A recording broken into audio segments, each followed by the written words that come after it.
Hola, buen día a todos. Vamos a continuar con el tema de absorción. En los videos anteriores habíamos resuelto algunos problemas con las ecuaciones de Henderson-Hasselbalch para ejemplificar cómo va a realizarse la absorción de un fármaco en el tracto digestivo. Recuerden que cuando un fármaco llega al tracto digestivo, según el pH del sitio fisiológico donde se encuentre, va a estar ionizado o no ionizado. Recuerden que la forma del fármaco que se encuentra no ionizada es la que puede atravesar las membranas celulares y la forma que se encuentra ionizada no puede atravesar fácilmente las membranas celulares. Por lo tanto, lo ideal es que el fármaco se encuentre en estado no ionizado si nosotros queremos que se absorba vía oral. Recuerden que cuando la absorción se vuelve un problema en el tracto digestivo, ¿cuál es la solución? Pues la solución es buscar otra vía de administración. Entonces ahora vamos a poner algunos ejemplos de algunos fármacos que se utilizan comúnmente en la vida cotidiana. Vamos a empezar con el primero de ellos, que será una combinación que se llama amoxicilina con ácido clavulánico. La amoxicilina es uno de los principales antibióticos de elección para las enfermedades infectocontagiosas de origen bacteriano, como la amigdalitis bacteriana, entre otras. Se combina hoy en día con ácido clavulánico. El ácido clavulánico es una molécula que ayuda a disminuir la resistencia bacteriana. Debido a la gran cantidad de antibióticos que se utilizan hoy en día, se ha desarrollado una resistencia por parte de las bacterias. Entonces el ácido clavulánico se combina con la amoxicilina para inhibir esa resistencia bacteriana y que la amoxicilina tenga un mejor efecto, que tenga más eficacia terapéutica. Entonces, ¿qué es lo que vamos a evaluar? La amoxicilina con ácido clavulánico es un fármaco que ya tiene sus años, por lo tanto lo pueden encontrar ustedes no solamente en patente, con el laboratorio farmacéutico que tiene la patente, lo pueden encontrar en distintas presentaciones de diversas marcas, como ya habíamos platicado, como pasa con los fármacos que ya pierden su patente y se pueden producir siempre y cuando cumplan con los requisitos de los perfiles de disolución. Se pueden producir en grandes cantidades por otras marcas de laboratorios farmacéuticos. Entonces, ustedes pueden ver ahí en la imagen que viene una presentación de amoxicilina con ácido clavulánico de una marca particular. ¿Qué es lo que hay que evaluar? Pues esa suspensión que se administra vía oral. Existe en suspensión, en cápsulas, etcétera. ¿Qué tan viable es para administrarse por el tracto digestivo? Entonces vamos a analizar con la ecuación Henderson-Hasselbalch qué tanto se absorbe la amoxicilina con el ácido clavulánico por el tracto digestivo. Entonces vamos a empezar con la amoxicilina. La amoxicilina es una molécula ácida que tiene un pK de 2.6. Recuerden que nosotros tenemos que buscar el pK de la molécula, ver si es ácida o básica, y a partir de ahí tenemos que comenzar a resolver las fórmulas. ¿Cuántas veces vamos a resolver la fórmula? La fórmula la vamos a resolver dependiendo de la cantidad de pHs o sitios fisiológicos donde vayamos a calcular la absorción, y a partir de esto pues se empiezan a resolver las ecuaciones de Henderson-Hasselbalch. Entonces vamos a utilizar los mismos sitios que nosotros habíamos determinado para el tracto digestivo en los videos anteriores, y vamos a comenzar primero con el estómago a pH 3. Recuerden que los pHs que yo utilizo son pHs promedio y que van a variar de acuerdo a las condiciones fisiológicas, de alimentación, etcétera, de cada persona.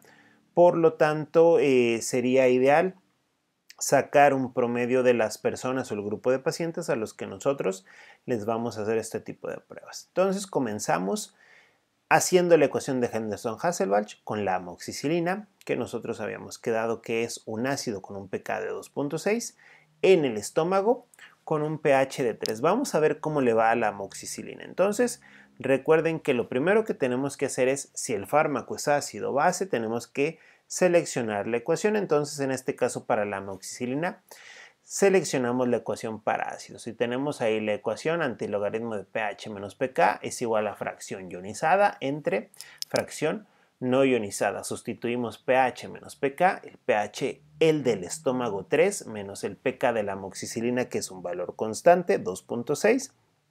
La resta nos da 0.4. Si sacamos nosotros el antilogaritmo con la calculadora de 0.4, nosotros podemos ver que el resultado es 2.511 y luego hacemos una igualdad matemática, ponemos términos en el numerador y en el denominador y podemos nosotros ver que ya tenemos la igualdad. ¿Cuánto vale en este caso ionizado? 2.511. ¿Cuánto vale no ionizado? Vale 1. Lo que sigue es asignar estos valores, pero ahora en porcentaje. Lo que nosotros vamos a hacer es que como ionizado vale 2.511 y no ionizado vale 1, pues ahora vamos a sacar el 100%, que es la suma de ambos, ionizado más no ionizado. Entonces nosotros tenemos ahí que la suma, el 100%, la suma de ambos, ionizado más no ionizado, es 2.511 más 1, 3.511. Entonces ahora a nosotros lo que nos interesa es el porcentaje no ionizado. ¿Por qué? Porque el porcentaje no ionizado es el que puede atravesar las membranas celulares y por lo tanto será lo que se absorbe y puede llegar al torrente sanguíneo, sistema circulatorio. Entonces, ¿cuánto vale no ionizado? Lo ponemos ahí con azul para que vean en la igualdad cuánto vale no ionizado. Vale 1. ¿Cuánto vale el 100%? Porque la fórmula dice porcentaje no ionizado es igual a no ionizado entre el 100% y lo que salga por 100. Vale el 100% 3.511. Por lo tanto, si resolvemos la fórmula es 1 entre 3.511 por 100 y nos da un resultado de 28.48%. ¿Qué quiere decir esto? Esto quiere decir que la amoxicilina en un estómago con pH de 3, de lo que tú pongas de dosis, se absorbe el 28.48%. ¿Por qué? Porque eso es lo que está no ionizado. ¿Qué le pasó a lo que falta para completar el 100%? Se ioniza, y si se ioniza no se absorbe y se va a perder ahí en el tracto digestivo. Entonces ahora vamos a evaluar la misma amoxicilina en el intestino delgado a un pH de 6.5. Vamos con la amoxicilina, que es un fármaco ácido, por lo tanto seleccionamos la fórmula para ácidos. Luego sustituimos el pH, ahora es el del intestino delgado. Recuerden que son pHs promedio, cada quien tendrá su propio pH, pero es muy similar al que estoy utilizando. Entonces, antilogaritmo de 6.5 menos 2.6 nos da 3.9. Nosotros podemos ver ahí que lo que tenemos que hacer es sustituir el antilogaritmo de 3.9, nos va a dar un resultado de 7.943.28. Luego hacemos las igualdades matemáticas, ponemos sobre 1 para que haya valores de numerador y denominador en ambos lados. Les pongo ahí con color para que vean cuánto vale ionizado y cuánto vale no ionizado. Luego pasamos a la ecuación donde calculamos el 100%. El 100% es la suma de ionizado más no ionizado. Los marco con colores para que vean dónde saco los respectivos valores. Entonces, ionizado es 7.943.28 más 1, que es el no ionizado, sería igual el 100% a 7.944.28. Sustituimos en la fórmula de no ionizado, del porcentaje no ionizado. ¿Cuánto vale no ionizado? En azul lo tenemos 1. ¿Cuánto vale el 100%? 7.944.28 por 100. Tenemos nosotros, si hacemos esta operación de porcentaje, que la amoxicilina en el intestino delgado a un pH de 6.5 está el 0.0125% no ionizada. Una fracción muy pequeña es lo que se puede absorber de amoxicilina en el intestino delgado. Vamos a ver cómo le va a la misma amoxicilina en el colon con un pH de 8. Entonces tenemos al colon con un pH de 8. Igual sigue la misma fórmula porque la amoxicilina es un ácido. Vemos nosotros ahí que tenemos que sustituir. Entonces si nosotros hacemos el antilogaritmo de 5.4, que es lo que nos da la respectiva resta de 8 menos 2.6, nosotros vamos a tener que es 251.188.6. Asignamos la igualdad en ambos lados de la ecuación para poner numerador y denominador. Vemos cómo ahora tenemos lo que vale ionizado y lo que vale no ionizado. Y vamos a pasar al siguiente paso de la ecuación, que es calcular el 100%, que será la suma de ambos. Nos da 251.189.6. Ahora calculamos el porcentaje no ionizado, que no ionizado vale 1 entre el 100%, que son 251.189.6.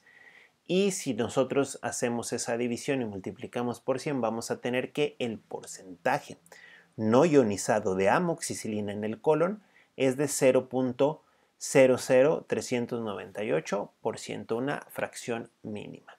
Pero también es importante que pase la amoxicilina y que también pase el ácido clavulánico, porque si se va la amoxicilina sin el ácido clavulánico, no se inhibirá la resistencia bacteriana, que ya está muy avanzada hoy en día con una gran cantidad de bacterias. Entonces vamos a evaluar en los mismos sitios de absorción al ácido clavulánico. El ácido clavulánico, pues la misma palabra nos dice que es un ácido y que tiene un pK de 2.78. Entonces vamos a evaluar cómo le va en el estómago con un pH de 3. ¿Cuál es la fórmula para los ácidos? Pues la misma que hemos estado utilizando. Entonces antilogaritmo de pH menos pK es igual a la fracción ionizada sobre la fracción no ionizada. Sustituimos ahí pH cual el del estómago, pK cual el del ácido clavulánico. Nosotros tenemos por ahí que esto es el antilogaritmo de 0.22 y podemos ver que el antilogaritmo de 0.22 es igual a 1.6595. Luego asignamos el sobre 1 para tener de ambos lados de la ecuación, de acuerdo a la igualdad matemática, numerador y denominador. Luego hacemos la suma del 100%, que es ionizado más no ionizado. Ahora nosotros tenemos aquí en este caso 1.6595 más 1, el 100% es 2.6595. Sustituimos en la ecuación que nos permite calcular el porcentaje no ionizado y podemos ver que es 1 entre 2.6595. ¿Por qué? Porque es lo que vale no ionizado y lo que vale el 100%. Y ese cociente lo hacemos multiplicar por 100 y tenemos que el ácido clavulánico en el estómago se absorbe un 37.6%, porque eso es lo que se encuentra no ionizado y es la forma que le permite atravesar las membranas biológicas. Entonces vamos ahora a probar el ácido clavulánico en el intestino delgado. Tenemos el intestino delgado un pH de 6.5 y nosotros tenemos aquí en este caso pues la misma sustitución de la fórmula. Podemos ver que se sustituyó pH menos pK. Tenemos en este caso el antilogaritmo de 3.72. Luego tenemos que ese antilogaritmo de 3.72 es igual a la cantidad que podemos visualizar de 5248.07. Hacemos la igualdad matemática, ponemos sobre 1 el resultado, le asignamos el valor a ionizado y a no ionizado y nosotros podemos ver que el 100% es igual a la suma de ambos, 5248.07, más 1 es igual a 5249.07. Luego sustituimos en la ecuación de porcentaje no ionizado. No ionizado es igual a la cantidad entre el 100% por 100 y nosotros tenemos que 1 entre 5249.07 por 100 es igual a 0.019% de ácido clavulánico se absorbe en el intestino delgado porque es lo que está no ionizado. El último sitio donde vamos a probar ese ácido clavulánico es el colon, al igual que la amoxicilina. Entonces nosotros tenemos que en el caso del colon sigue siendo la ecuación para ácidos, aunque el pH del colon se halla básico, no vas a cambiar la ecuación. La ecuación la dicta la acidez o basicidad del fármaco, no porque el colon ya sea alcalino y hayamos probado en el estómago y en el intestino delgado que son ácidos, va a variar la ecuación. O sea, la ecuación la dicta el fármaco. Entonces, como la amoxicilina es ácida, a pesar de que vayamos a un sitio alcalino como el colon, nosotros utilizamos la fórmula para ácidos. Entonces, aquí en este caso nosotros tenemos que el antilogaritmo del pH menos el pK, ahí lo tenemos ya sustituido. 8 menos 2.78 es igual al antilogaritmo de 5.22, y si nosotros hacemos el antilogaritmo de 5.22 tenemos que es 165.958. Le ponemos sobre 1 para hacer la igualdad matemática. Luego de eso sacamos el 100% y el 100% nos daría la suma de ionizado más no ionizado, 165.959.6. Luego hacemos la fórmula para el porcentaje no ionizado, que es igual a no ionizado entre 100% por 100.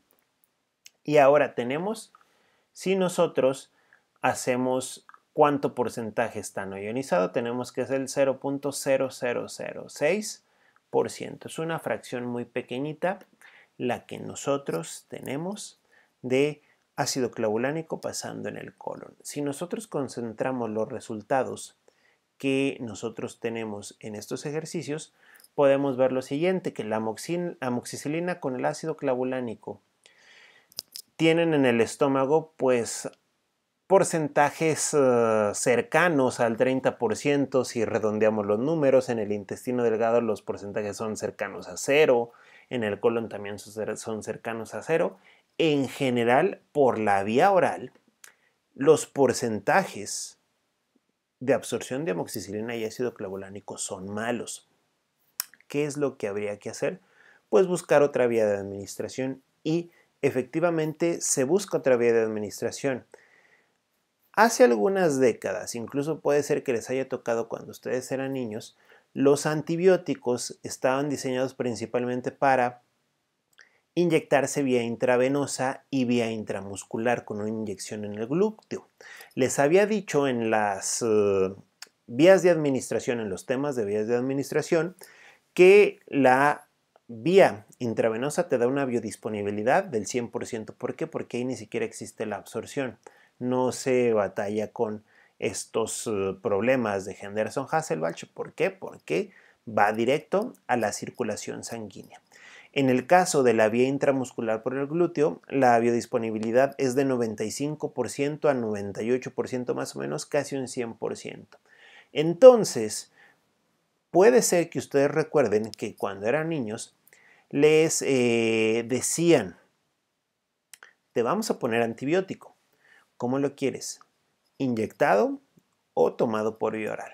Entonces las personas decían, no, pues por vía oral. ¿Por qué? Porque le tenemos miedo a las inyecciones. Y el médico probablemente te decía, te lo doy por vía oral, pero por vía oral vas a tardar más en curarte. ¿Por qué? Porque la razón es simple y sencilla. Por vía oral se absorbe mucho menos que por la vía intravenosa o la vía intramuscular. En la vía intravenosa recuerden que la biodisponibilidad es 100% sin fallas. En la vía intramuscular va de 95 a 98%, y vean estos fármacos por la vía oral, cuál es el máximo porcentaje que alcanzan. Entonces, los antibióticos, la gran mayoría tienen porcentajes similares por vía oral. ¿Por qué se dan por vía oral y no se dan por vía intravenosa? Se dan por vía oral porque simplemente a las personas las vías parenterales les causan terror, no les gustan, abandonan su tratamiento, y aquí en este caso es mejor que se adhieran al tratamiento terapéutico por vía oral, aunque sea un poquito que haya absorción, y en este caso pues se garantiza que el paciente tome el fármaco si se lo das en suspensión, si se lo das en cápsulas. El proceso terapéutico es un poquito más lento, obviamente, porque se absorbe menos cantidad de fármaco, pero eso es lo que está al día de hoy. Si el paciente se complica y la infección se le agrava, ¿qué haces? Lo llevas al hospital y en el hospital lo que va a suceder es que le van a dar la amoxicilina, como viene ahí en la foto, pues vía intravenosa. Y vía intravenosa no hay fallas. Vía intravenosa, si la técnica está bien aplicada, recuerden, si la técnica está bien aplicada en vía intravenosa, ¿cuál es la biodisponibilidad? 100%. En el caso de la vía oral, pues ya vimos todas las dificultades que se suelen presentar y todo el fármaco que se pierde. Por ejemplo, ahí en ese caso, todo lo que falta para completar el 100% se pierde. Pero en este caso, nosotros tenemos que analizar qué es lo que quiere la población. Si tú le dices esto que yo te estoy diciendo a una madre, le vamos a poner a su hijo la amoxicilina con ácido clavulánico por vía intravenosa o por vía intramuscular porque se absorbe mejor, la gente no quiere ese tipo de terapias.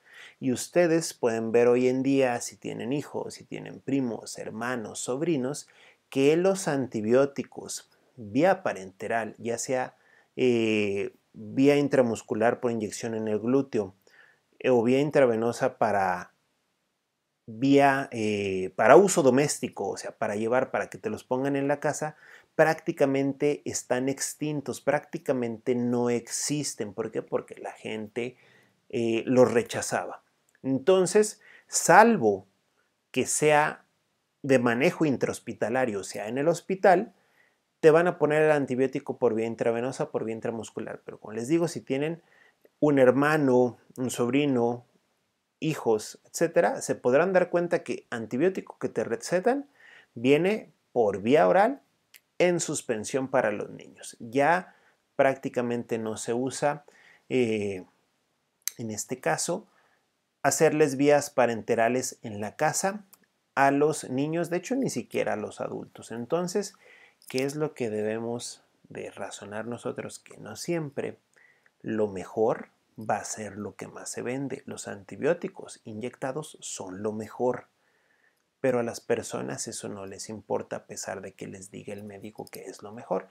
¿Qué es lo que quieren las personas? Las personas lo que quieren es comodidad. No les importa que el porcentaje sea menor y no les importa que tarden más tiempo en curarse.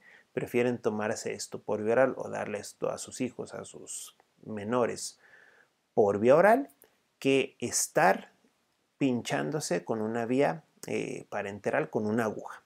Entonces, esto es sobre todo por lo que nos ha pasado con los cálculos, de que a veces nos esclavizamos con los cálculos pensando que el resultado que nosotros obtenemos que es mayor siempre va a ser lo mejor. O sea, que tú descubras algo que es biodisponible al 100% que va a ser lo mejor y que vas a vender ese fármaco como pan caliente. Entonces, en este caso, los antibióticos no les pasó eso.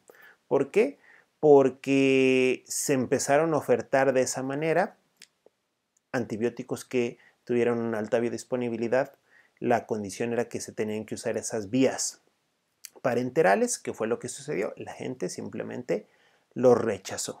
El problema de que lo rechazas es que incrementa la resistencia bacteriana y es mejor hacer este tipo de terapias para que las personas las sigan y se logre la adherencia terapéutica, que las personas no abandonen su tratamiento. Entonces, recuerden que en este caso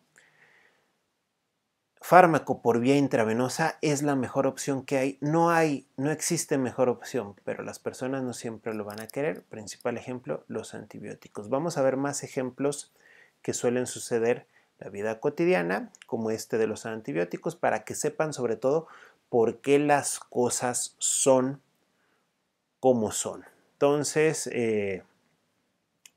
vamos a continuar en el siguiente video y gracias por su atención.